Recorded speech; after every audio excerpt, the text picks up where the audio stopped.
The International Monetary Fund slashes its growth projection of the global economy as the war in Ukraine and supply chain disruptions continue.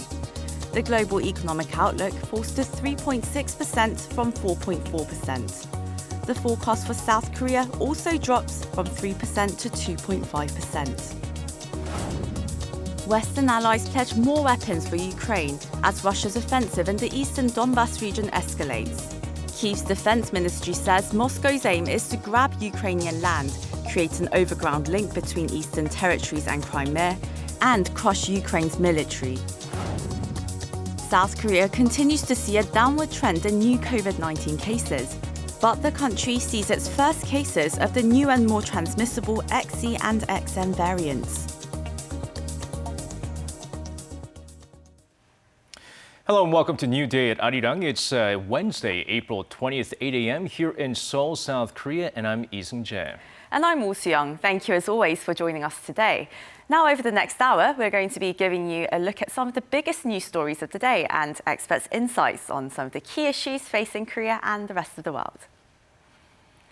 The International Monetary Fund has cut its growth forecast for the world economy as the war in Ukraine and supply chain disruptions continue. That's right. It lowered its global growth estimate to under 4% and also forecasts large price rises. Kim Hyun-sung with our top story. Prices will rise while the economy is expected to shrink. The International Monetary Fund on Tuesday announced its 2022 World Economic Outlook, and the growth forecast looks dim. The IMF estimated the global economy will grow 3.6% in 2022. That's 0.8% lower than the IMF's previous estimate announced back in January.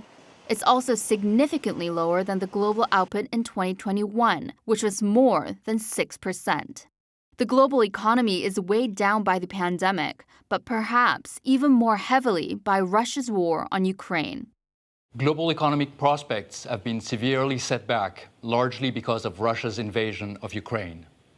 This crisis unfolds as the global economy has not yet fully recovered from the pandemic. The war has also sharply pushed up prices. European consumer prices are expected to rise a whopping 12.6% this year. The region's GDP projections for 2022 has also been reduced to a mere 1.1%. South Korea also saw its potential growth cut. The country's 2022 outlook was lowered by half a percentage point to a new estimate of 2.5%. Consumer prices in South Korea are expected to rise 4%. This medium-term outlook bore bad news for all, except for the commodity traders who benefited from price hikes. Russia's invasion of Ukraine could leave long-lasting scars on the world's economy. The war also increases the risk of a more permanent fragmentation of the world economy into geopolitical blocs with distinct technology standards, cross-border payment systems, and reserve currencies. The most deeply scarred were the parties involved in the conflict. Russia's economy is expected to contract 8.5%. Ukraine is expected to shrink by 35%. Kim Hyun-sung, Arirang News. As Russia begins a new phase in its invasion of Ukraine, intensifying its offensive against the country's eastern Donbas region, global leaders have pledged more military support for Ukraine. They say their common goal is to make sure that Ukraine's military is strong enough to resist Russian aggression. Kim Yo-sun has more. Major world leaders have vowed to send more artillery to Ukraine amid Russia's all-out offensive in the eastern part of the country. U.S. President Joe Biden spoke with his British and Canadian counterparts, as well as other allied leaders, in a video call on Tuesday aimed at addressing their continued support for Ukraine. The call was also attended by leaders of Germany, Italy, and Poland. Following the 90-minute call, White House Press Secretary Jen Psaki told reporters that their leaders reaffirmed their commitment to providing Ukraine with security, economic, and humanitarian assistance. She added that Washington will continue to supply ammunition and military aid to Ukraine. The news comes as the Pentagon confirmed that shipments of the latest round of U.S. military assistance to Ukraine, which includes heavier weapon systems, have started to arrive in the region. Meanwhile, German Chancellor Olaf Scholz noted that the goal of dozens of nations is to make Ukraine's military capable of resisting Russian aggression. We have asked the German arms industry to tell us what material it can supply in the near future. Ukraine has now made a selection from this list and we're providing it with the money necessary for the purchase. The UK is looking at ways to supply anti-ship missiles to Ukraine. British Prime Minister Boris Johnson added his country also has other options under consideration. Against its backdrop, Ukraine says Russia's full offensive against its eastern Donbas region has begun, with top officials describing it as the, quote, second phase of the war. The country's defense ministry explained that the aim of Moscow's new military offensive in the east is to take full control of the region and create an overground link between territories in the east and Crimea. Kim Hye-sun, Arirang News. China's Vice Foreign Minister emphasized Beijing's intention to continue strategic coordination with Moscow, regardless of how the war with Ukraine unfolds. Lo Wei-chung's remarks came during a meeting with Russian Ambassador to China Andriy Denisov on Monday. The two exchanged opinions on bilateral relations as well as an array of other international and regional issues. The diplomats agreed that ties have been strategically evolving under the leadership of Presidents Xi Jinping and Vladimir Putin. The Russian official pointed out his country has always prioritized developing relations with China. Now, the parliament gave its approval to appoint Lee Chang-yong as the next central banker. He expects the current high inflation to last for the next year or two and vowed to ensure the BOK work to rein in it. Now, Ji-young shares with us his remarks. President Moon's nominee to lead the Bank of Korea, Lee Chang-yong, will take office on Thursday, now that Parliament has given its approval for his appointment. In his confirmation hearing Tuesday, he suggested that if he's put in charge, the BOK will continue to raise interest rates to tame high inflation. Sharing his views on monetary policy, he said, high inflation will likely last for a while. The high inflation is due to the rise in oil prices amid Russia's invasion of Ukraine and the supply chain disruptions caused by the pandemic. I believe that this inflationary pressure will continue for another 1 or 2 years.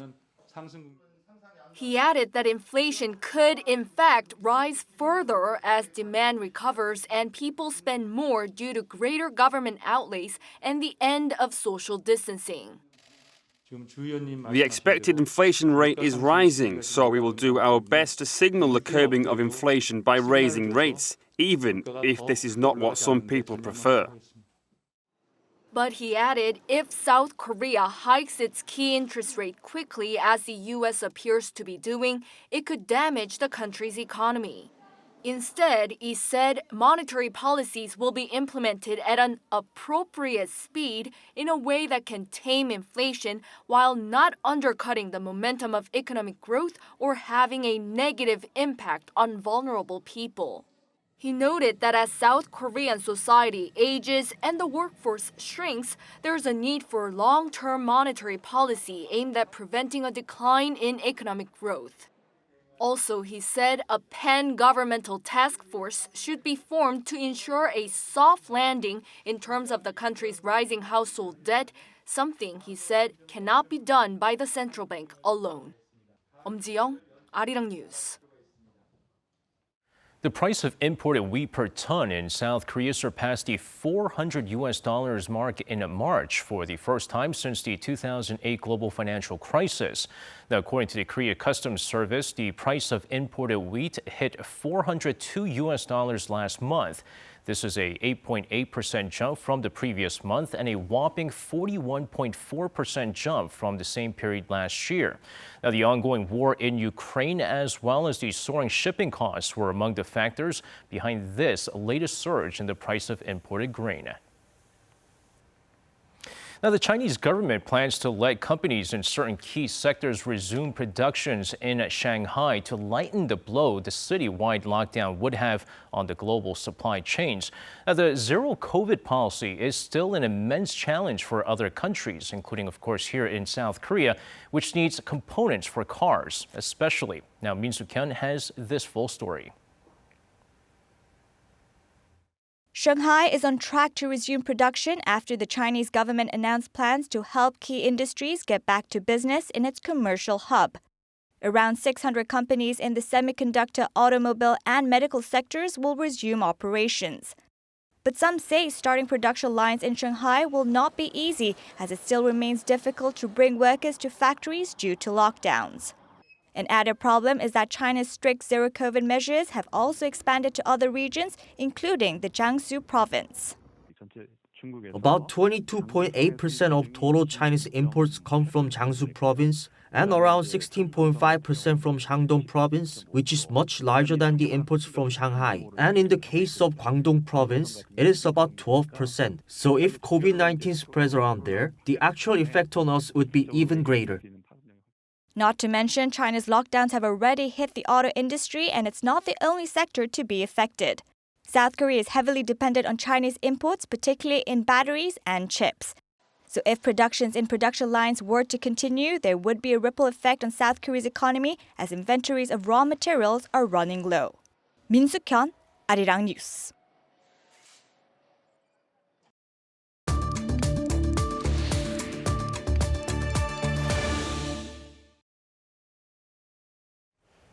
Now it's time for Onpoint, where we speak to experts to delve deeper into the biggest news stories in the spotlight right now. President-elect Yoon Suk-yeol tapped two-term lawmaker Chu Kyung-ho as the next Deputy Prime Minister and Finance Minister. That's right, with South Korea facing a number of economic issues, including the accelerating inflation, all eyes are on how the nominee will tackle those very issues. Now, to get an insight on what we can expect from the next Finance Minister, we connect with Professor Oh Jun-suk, Professor of Business at Sookmyung Women's University. Professor Oh, thank you very much for joining with us today. Good morning. So let's kind of start off with who Chu Kyung-ho is. Can you tell us what kind of economic policies he's has right now and also has had in the past as well? In a meeting with the press recently, Finance Minister nominee gave a joke. Even my name is Chu Kyung-ho. Please call me Chu Kyung-불호.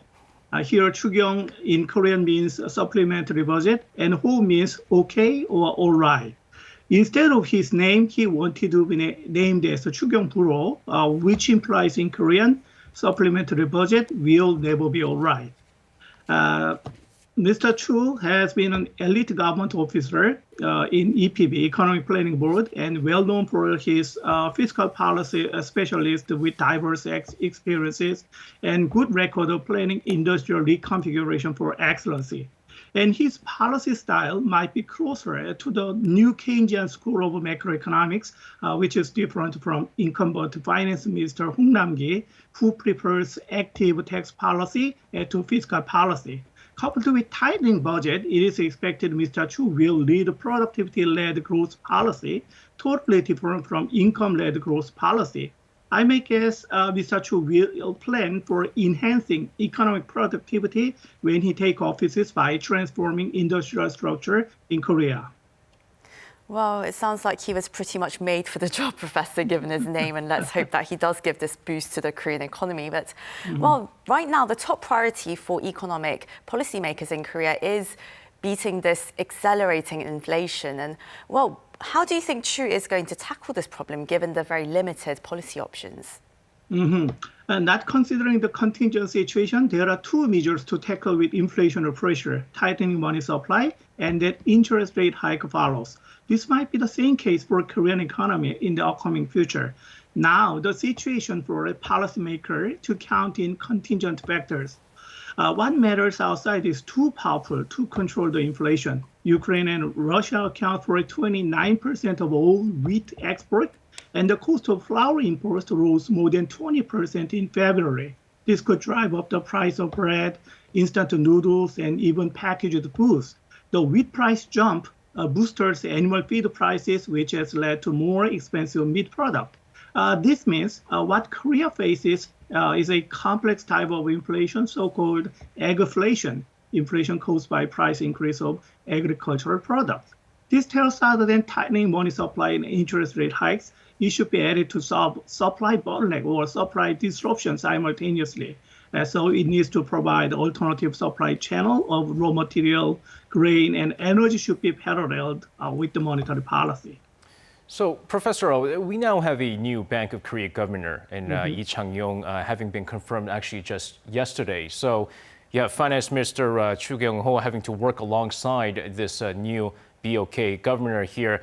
This, of course, interesting because, excuse me, we had President Moon nominate the BOK governor. Do you see the two kind of working well alongside to tackle some of these economic issues?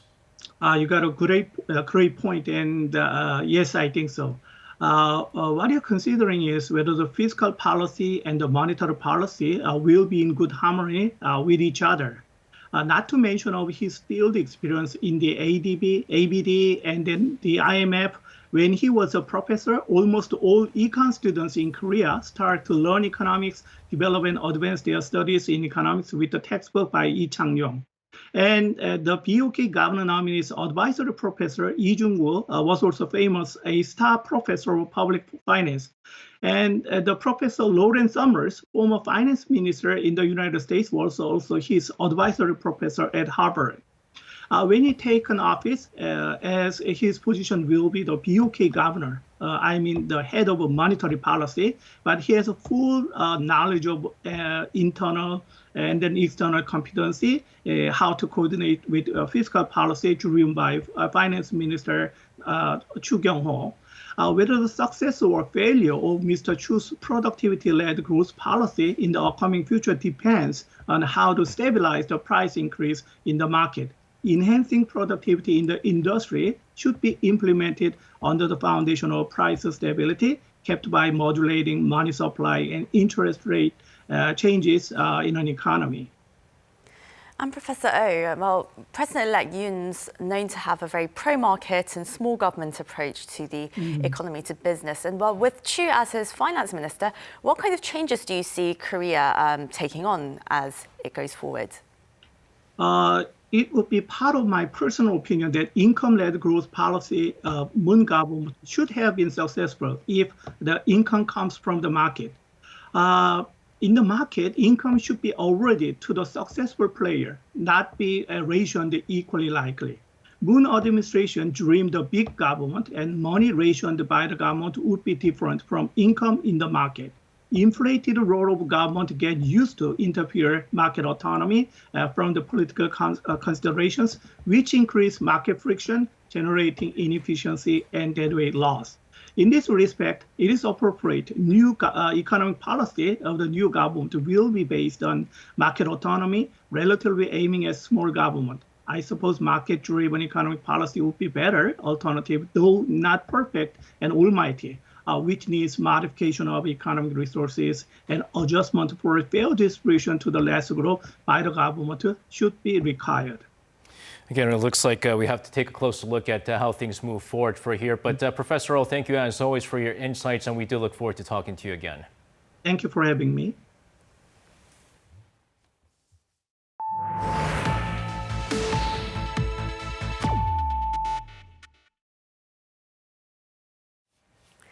The first meeting between President-elect Yoon Suk-yeol and US President Joe Biden could come even earlier than previously thought if Yoon takes part in the US-led global COVID-19 summit held virtually next month. Our Yoon Jung-min with the full story. There's the possibility that South Korean President-elect Yoon Suk-yeol and US President Joe Biden could meet for the first time online next month. In a joint statement released on Monday with Belize, Germany, Indonesia, and Senegal, the White House said the U.S. will co-host the second global COVID-19 summit on May 12th. That's earlier than a possible Yoon-Biden summit speculated to take place face-to-face in Seoul later in May. The president-elect's team said whether to join the event will be decided and announced after Yoon is inaugurated as the president on May 10th. The schedule for after the inauguration will be dealt with at the presidential office. There will be coordination beforehand, but there's nothing we can confirm at this moment. The U.S. held the first global COVID-19 summit last September, and South Korean President Moon Jae-in took part in the meeting virtually. But since they will meet virtually, it remains to be seen whether Yoon and Biden will be able to say hello to each other and have some communication online, as world leaders usually send pre-recorded video messages. The White House says leaders will be discussing vaccinations and mitigating the impact of the pandemic. The agenda is expected to include getting more shots into arms, deploying tests and treatments, as well as expanding and protecting the health workforce. Amid rising geopolitical tensions with the U.S., it's unlikely that Russia and China will join the meeting. Yoon Jung-min, Arirang News. With joint military drills between South Korea and the United States now underway, the U.S. Department of Defense called the combined training a show of Washington's commitment to South Korea's defense. Pentagon Press Secretary John Kirby confirmed Monday that the annual drill had begun while criticizing North Korea for responding to the U.S.'s calls for dialogue with more missile tests.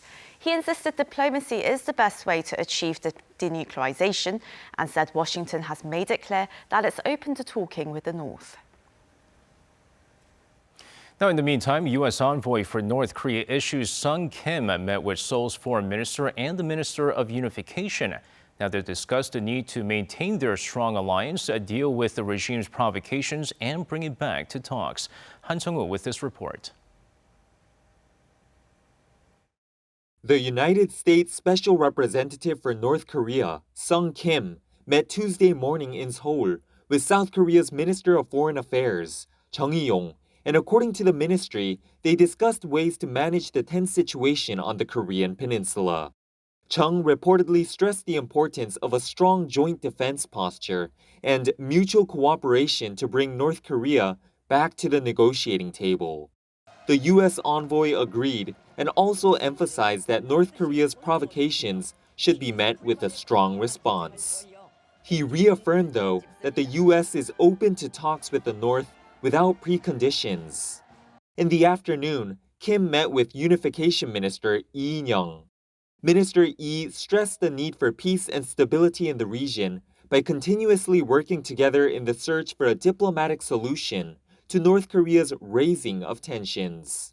Kim reportedly thanked Lee, who'll be leaving office soon, for his cooperation while in his post, and told him too that the U.S. is open to dialogue with the North.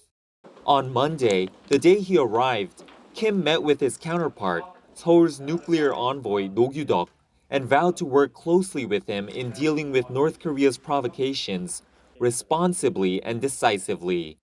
Kim's expected to also meet with top officials from the incoming Yoon Suk-yeol administration over the next few days before leaving on Friday. Han Sung-woo, Arirang News.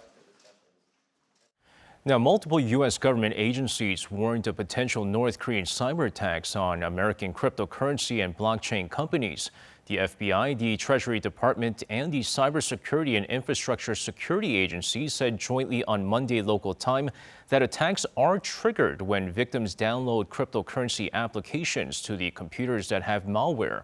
Now, this would allow hackers to infiltrate the computers and initiate illegal blockchain transactions.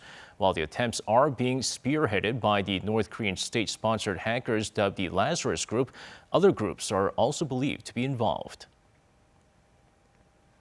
Now, last month, Russian and Chinese military aircrafts entered South Korea's air defense zones. 2 Russian aircraft stayed in the Korea Air Defense Identification Zone above the EC on March 24th for around 30 minutes before moving away. This zone is not a territorial airspace, but requires foreign aircrafts to identify themselves before entering. Now, the incident came just hours before North Korea launched an ICBM, and the day before a Chinese military plane was in the air defense zone located south of Jeju Island for about 2 minutes. Now, this is an area where the air defense zones of South Korea and China overlap.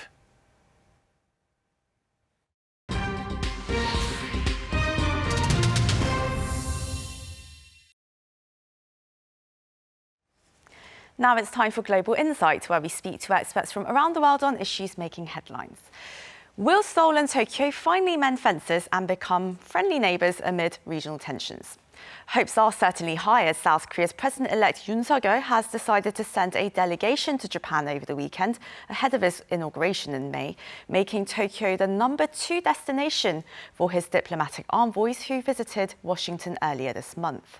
The move is very significant, proving that Yoon is sincerely seeking to establish future-oriented ties, as he pledged, after bilateral relations hit their lowest point in 2019 during the Moon and Abe administrations. It seems that Japan is receiving this optimistically, expressing anticipation for a possible leaders' summit or a high-level dialogue in the weeks to come. So we discuss what's ahead with Professor Lee Min-dong from Kongshu National University. Professor Lim, as always, it's lovely to see you. Thank you for joining us. Thank you. Thank you for having me.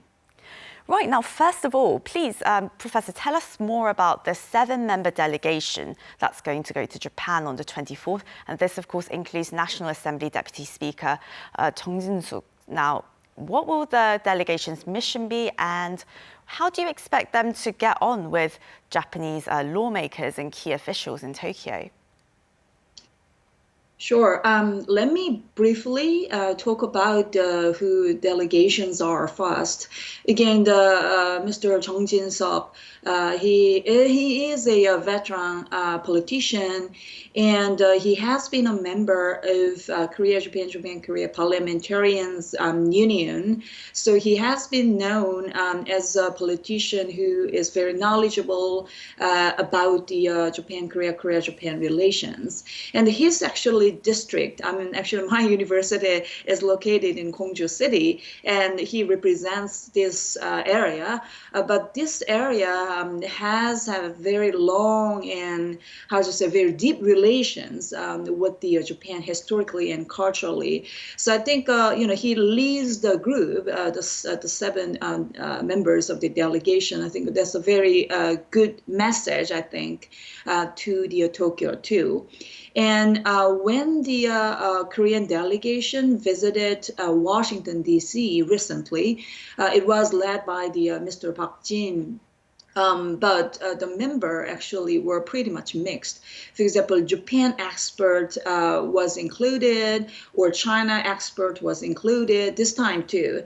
Again, of course, Japan experts are included, but at the same time, U.S. U.S. experts or North Korean experts, they are included too. So it's, I think, a very good group, and that also indicates that this delegation is trying to send some message again to Tokyo. This is not only about the historical issues, for example, and this is more about the current ongoing serious issues, foreign and security issues over the Korean Peninsula, and more broadly speaking in this region, again, East Asia or even Indo-Pacific. And Professor, well, compared to 2017, when incumbent President Moon when he secured his electoral victory, and after speaking to the then US President Trump, his second phone call was with Chinese President Xi Jinping. But in contrast to that, this time around, President-elect Yoon, he spoke with the Japanese PM Fumio Kishida after speaking with Joe Biden. So would you say that this is a clear sign of alignment with the US and Japan and other allies in terms of foreign policy priorities?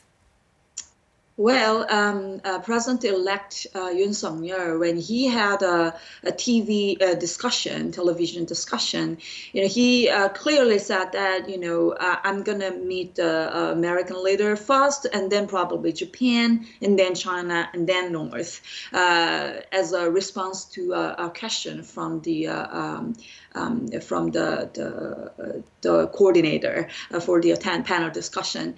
So that he already revealed his priority. And that indicates that, again, of course, that indicates the new incoming government's foreign and security policy priority. But at the same time, I do see it reflects the change of the situations now. Again, 5 years ago, it was pretty much different from today's situation. So I think the incoming government sees the changed security situations, not only in the East Asia, globally too. I agree with that comments. Again, the new government is trying to show the trilateral cooperation, U.S., Japan, Korea. This is pretty much important to stabilize the security situation in this region. It also has pretty much big, influence. It will have a big influence to the global affairs too. And of course, North Korea is obviously a very key issue for Seoul and Tokyo and Washington, of course. And well, with the changing dynamics here in the Indo-Pacific region, many security experts believe that South Korea can no longer rely on China or the likes of Russia to really help and intervene when it comes to really trying to rein in the North. Would you agree with that? Yeah. Ukraine, again, of course, Russia caused the war. But all this Russia-Ukraine conflict and war, that really gave a serious warning signals, not only just to just European countries, but also to the East Asian countries too. It does have many serious implications. Again, number one, as many IR theorists, realists say, again, the self-help is probably the best way, because you can ask nobody to just help us, when, you really face the trouble in the international affair. Of course, alliance, that is why it is important, but alliance is the secondary. It cannot be really the fundamental solution. So I think many countries witnessed the situations, and they were really surprised with all this, unusual situation. And many, of course, Japan too, and Korea as well, or Taiwan too. These countries were very, got lots of pressure from the volatile situations these days. So having had this kind of situation, of course, we don't want to be too much opponent or against Russia and China, because we have, of course, economic ties and the many other important issues with those countries as well. But at the end of the day, the security is really the fundamental mission for any state. And as long as, the situations is like this, again, probably we need to rethink about our own deterrence capacity and how strong enough our current security system is. So I think that's a kind of overall concern of many of Korean people too. Well, international relations scholar Joseph Nye recently said that, well, if there's a silver lining to be found, it is pushing allies closer amid all these geopolitical uncertainties. And certainly with Seoul and Tokyo, as well, as they have many historical issues to overcome. Now, bilateral ties sunk to the lowest level in decades after the Moon government nullified the 2015 agreement to resolve the comfort women issue, which Fumio Kishida actually played a strong role in. Then there were further disputes about compensating South Koreans who were forced into labor by Japan during the war times, and, well, textbook issues, territorial issues on top of that. So there are a long list of historical disputes that the two countries need to get through, really. And how do you think the two sides are going to address these lingering disputes? Well, I think both Seoul and Tokyo agree that, again, the situation is not sustainable. This kind of very chilled relationship between the two governments is really not good for anyone, and it's not even sustainable. So I think both want to make a good chance to break through the stalemate situation. Of course, historical issues are important, and sensitive issues and very difficult issues to solve.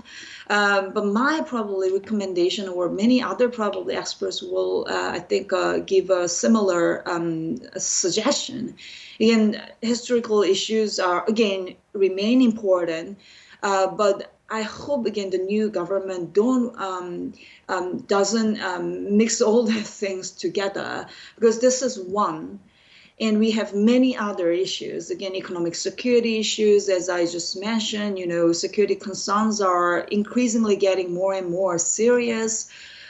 So my point is, if we need to think about, we need to recall the lessons from the Park Geun-hye administration's failure, because their approach was, we need to solve this issue first, and then we're going to move on. So that kind of approach I don't think that's constructive for the two countries' relationship and the whole region.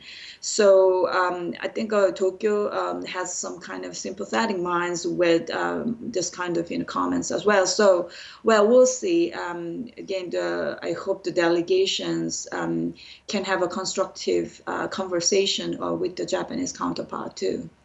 Looks like both governments have to be very pragmatic and very focused on the now, I suppose. And well, both sides, they've emphasized that there are many common challenges that Seoul and Tokyo can cooperate on. So what do you think will be the priority tasks for both governments?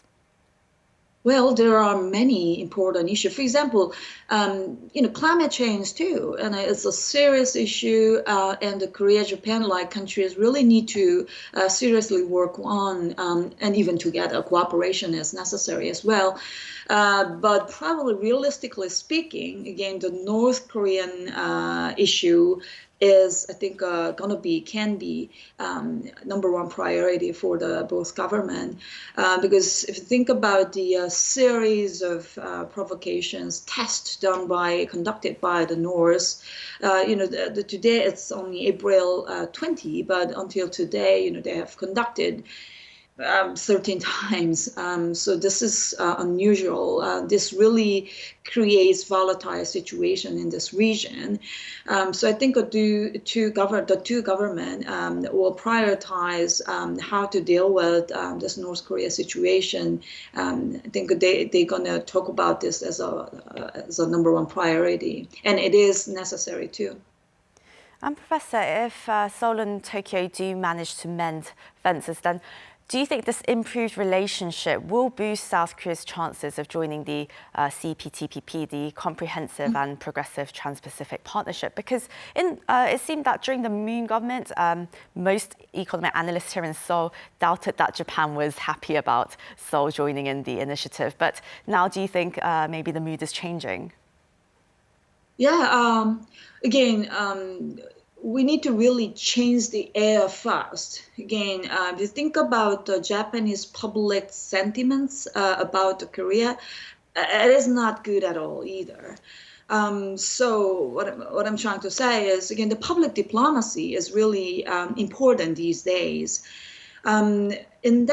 In that context, from that context, of course, as you just asked, the CPTPP can be, I think, one option we need to, and we can think very seriously. Korea has been much more aggressive to the FDA relatively speaking, compared to Japan. So we already got the FDA, many bilateral FDA with the countries who joined the TPP. Formerly, it was called the TPP. So we already got those bilateral FTAs. So that is why our government's approach has been more like a wait-and-see policy. And TPP, as we all remember, it was the initiative was taken by the Obama administration, but the Trump administration, they flipped the stance, and then now the new how would you say, the new atmosphere arose about the CPTPP.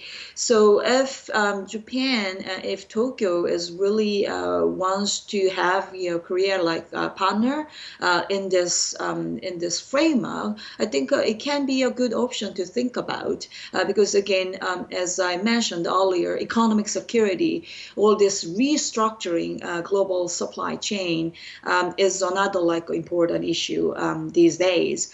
So yeah, again, I'm not saying we have to join the CPTPP very fastly, but I think it can be a very good option we can think about. And Professor, lastly, before we go, now, when the two leaders, the South Korean President-elect Yoon Suk-yeol and Japanese Prime Minister Fumio Kishida, spoke on the phone last month, they both agreed to improve relations, of course, and they also expressed hope to meet in person soon. Do you see a summit happening in the near future? And also, what are the next steps from this point to restoring bilateral ties? Well, I hope so. I hope they can have a summit soon. Quad meeting can be one possibility if they have a quad meeting in Tokyo, and if they invite again the president to Yoon. If so, that can be a one option we can consider. But beside that kind of, more like a multilateral meeting, I would like to suggest that, again, the new government can have a bilateral summit soon, hopefully. Between the election, the Japanese government, they're going to meet another election, again, the upper house election will be in July. So hopefully between the election, after the election results are revealed, if the Kishida government remains pretty much stable, and after that and before August 15, which is for us again the Liberation Day. I do think the Liberation Day, August 15, can be another like a critical juncture because on that day South Korea will also recall all this kind of historical issues. And Japan as well, for them, it is not that glorious day, of course. It is the day, they surrendered and they were defeated. So, both will, again, recall the historical issues on that day. So that is why I would like to see a summit before the August 15. But that's my just, personal idea, and that's my personal hope. But again, I'd love to see the bilateral summit soon, before too late. Well, that was Lee Min-jung, Associate Professor at the Division of International Studies at Kwangju National University. Thank you very much, Professor, for joining us this morning. Thank you. Thank you for having me.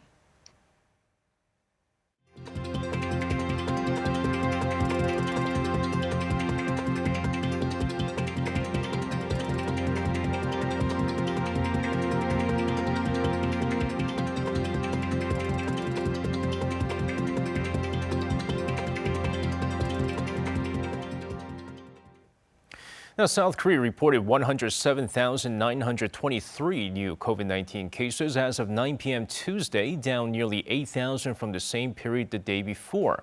That the latest figure was also more than 80,000 less than a week earlier, and a drop of more than 170,000 from the same period 2 weeks ago. Meanwhile, the country's first cases of the XE and XM variants have been identified. 2 cases of the XE and 1 case of the XM strains were found. Now, the XE strain is known to be 10% more transmissible than the regular Omicron variant. Now, social distancing is over here in South Korea, but masks are staying on for now. Authorities plan to focus on encouraging people to follow select protocols like mask wearing and ventilating. Now, the incoming government, meanwhile, is working on getting more COVID-19 pills in case there's a resurgence. Now, Lee Kyung-eun brings us the updates. With social distancing rules fully lifted in South Korea as of this week, health authorities are discussing revising virus prevention protocols at public facilities like cafes and restaurants for people to follow voluntarily. This includes frequent ventilation, keeping face masks on as much as possible, and requiring senior centers to allow only those who are fully vaccinated with a third shot to enter.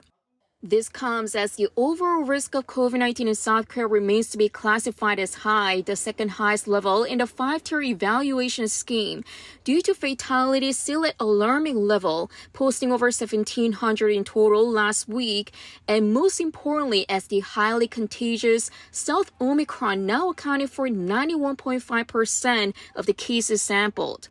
With a resurgence highly possible as early as this fall or winter, the incoming Yoon administration is already devising post-Omicron responses focused on treatments. And Yoon's transition team has asked health authorities to expand the eligibility of the COVID-19 pills to those over 12 years old who are at high risk of developing severe symptoms. The pills are currently administered to those over 60 or those in their 40s and 50s with weakened immune systems.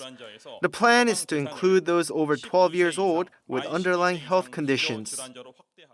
Shortly after the announcement, the KDC has said the measures will need to be thoroughly reviewed medically, although no major side effects from that age group have been reported in other countries.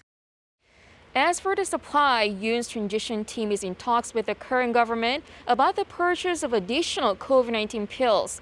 It had previously negotiated with Pfizer and helped South Korea's contracted doses arrive earlier than planned. Young-eun, Arirang News.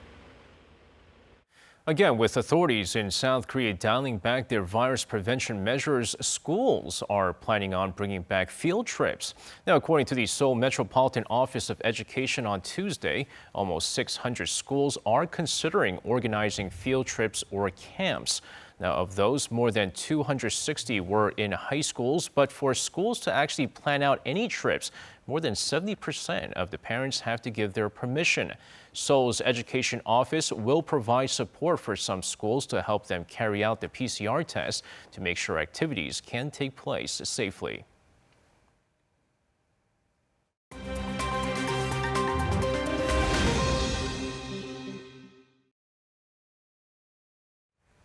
Now, for a look at news from around the world, we now turn to our Matthew Ashley standing by at the Arirang newsroom. Good morning to you, Matthew. Good morning to you guys.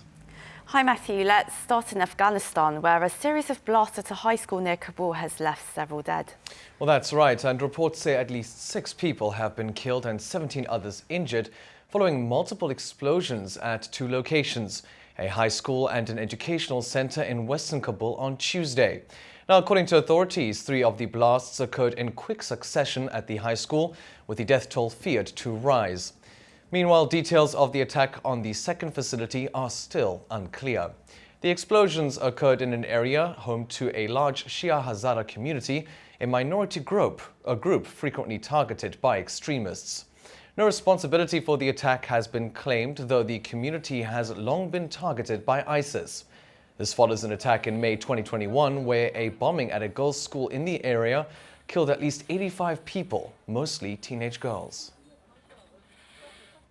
Now, British Prime Minister Boris Johnson issued a 2-minute apology to the UK Parliament on Tuesday, following a fine from authorities for breaking COVID rules. This comes after Johnson and Finance Minister Rishi Sunak were fined by the police last week for a gathering on his birthday in June 2020. The Prime Minister said he has paid the fine, but claimed he didn't know he was in breach of COVID lockdown rules at the time. He also denied deliberately misleading Parliament over the issue. Johnson then urged MPs to instead focus on urgent matters in Ukraine. On Thursday, lawmakers are set to hold a vote on whether Johnson should be investigated over allegations he deliberately misled Parliament, as he had initially claimed that he had followed COVID protocols.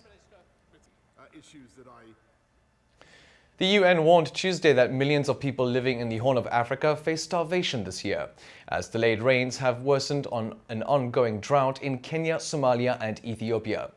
Now, this is despite the region's rainy season starting almost a month ago, and the weather has remained dry, destroying crops and livestock and forcing vast numbers of people to leave their homes to look for food and water. According to the UN's World Food Programme, this could result in a number of hungry people increasing from the current estimates of 14 million to 20 million in 2022. The WFP added that the conflict in Ukraine has contributed to the crisis, citing soaring fuel and food prices and supply chain disruptions. They have called for $473 million in funding over the next 6 months to prevent a catastrophe. Experts have blamed climate change for increasing extreme weather events. Netflix reported Tuesday that the company had lost subscribers for the first time in over a decade and predicted even further losses for the second quarter of this year. The global streaming giant lost 200,000 subscribers between January and March of 2022, despite its forecast of adding 2.5 million more subscribers. Meanwhile, the company's stock price dropped 23%, erasing $30 billion from its market value. This follows a decision in early March to suspend services in Russia after the invasion of Ukraine, leading to a loss of 700,000 members, with analysts predicting that number could reach 1 million. Netflix plans to spend billions of dollars on more original content alongside mobile games in a move to bring in new subscribers amid increased competition. Other video streaming related companies also saw their stock price drop as Roku, Walt Disney and Warner Bros. Discovery fell 6%, 3% and 2% respectively.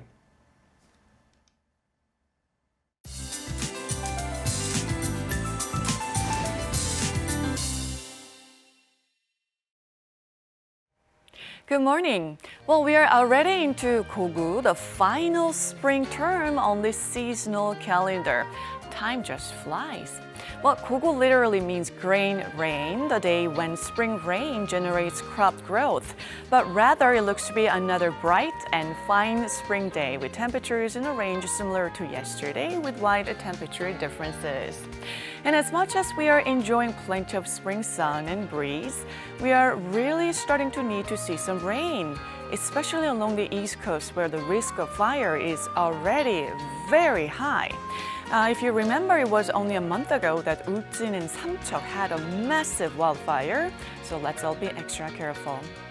It's a cool and breezy start to the day, and morning temperatures are similar to yesterday, kicking off at around 10 degrees Celsius here in the capital. Plenty of sun will send temperatures into the 20s by the afternoon. So Seoul will be going up to 22 degrees, Daegu at 26 degrees this afternoon. The capital region, though, will have bad air quality all day again. Light rain is in the forecast for Friday, but it's going to remain mostly sunny with wide gaps in the readings to continue. With that, here's a look at the weather conditions around the globe.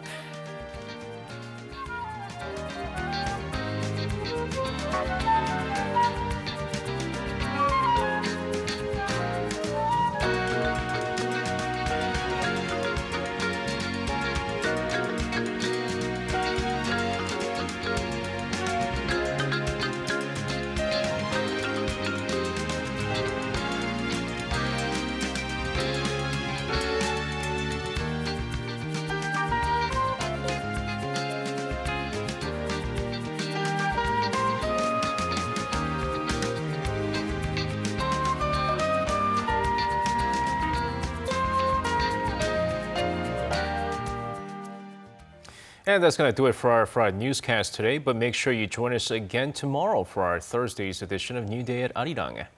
Thanks as always very much for tuning in, but do make sure you stick around for more updates throughout the day. Have a lovely rest of your day. Goodbye.